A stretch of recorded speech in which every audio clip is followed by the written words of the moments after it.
We seldom realize, for example, that our most private thoughts and emotions are not actually our own, for we think in terms of languages and images which we did not invent, but which were given to us by our society. Since the early 20th century, consumers have been shaped more and more by different forms of culture.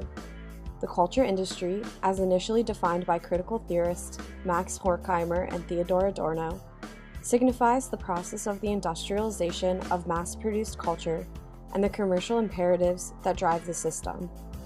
It includes radio, print, TV, film, music, marketing, and advertising. In their lifetime, Horkheimer and Adorno wrote that the culture industry is centered on profit, manipulation, and sameness, and this statement holds more truth than ever before. Horkheimer and Adorno wrote about how in film, many of the plot lines are repeated, and it is easy to find similar character types. These similar plot lines and characters are found in many of the popular shows and movies around today.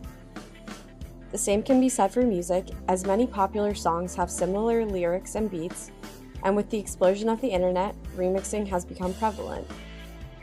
Fan fiction has also gained popularity through the internet, and the Star Wars series can be noted as the movies that sparked the creation of fan fiction, as media scholar Henry Jenkins explains in his writing.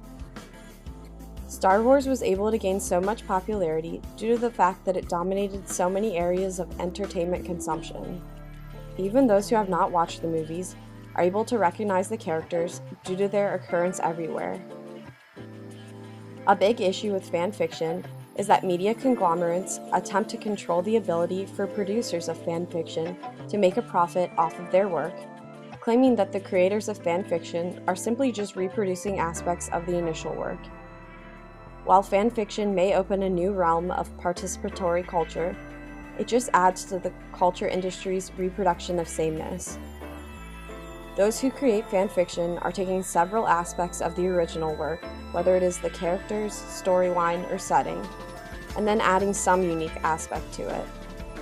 Creators of fan fiction can argue that their work is distinctive, but their work would have no depth or relevance without the original work. The culture industry's reproduction of sameness can also be seen in books. Cultural studies scholar Janice Radway wrote about the reaction of women to romance novels, and she noted that many of the women have exclusive preferences that were not met by the books. The companies that produced the books designed them to appeal to a mass audience and selected a few similarities that all the women were looking for. An example in society today of similar plotlines in books would be all the vampire books that came out after the popularity of the Twilight novels. Marketing and advertising allows these similar books, movies, and songs to gain popularity by convincing consumers that they are new and exciting. Consumers feel as though they have the freedom to choose, but as Horkheimer and Adorno wrote, consumers really have the freedom to be the same. Author Sarah Banet-Weiser explained that in the early and mid-20th century, marketing tried to appeal to a mass audience and products were marketed to an ideal customer. Niche marketing developed over time, and advertisers attempted to market to consumers based on their individual needs. However, the result was contrasting niche groups while the mainstream groups continued to dominate. The only goal of marketers and advertisers is to make a profit, and they will trick consumers into believing that they are unique if it will lead to that end goal. Marketers and advertisers also toy with consumer emotions to pressure them to buy a product that in reality they may not need. Apple marketing and advertising emotionally invest consumers with commercials that make them feel as though the new iPhone will give them a better relationship with their grandmother, or will make them healthier and work out more.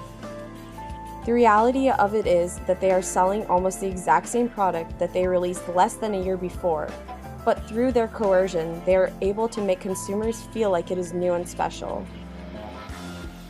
The culture industry's control of consumers is mediated through entertainment, and every aspect of our lives has become saturated by consumerism.